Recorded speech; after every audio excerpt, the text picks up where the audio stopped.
சனிவார பூஜையிலே சுபயோக வேளையிலே தயவோடு வருவாயே ஸ்ரீ கோவிந்தா.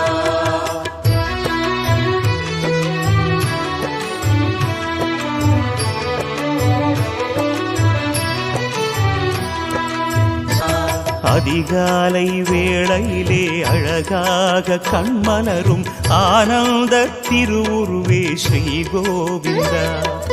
மலரான உன் விழிகள் ஒளி வீச பண்ணுடனே வழிபாடு செய்தோமே திருமலை இறைவா எழுவாய். சனிவார பூஜையிலே சுபயோக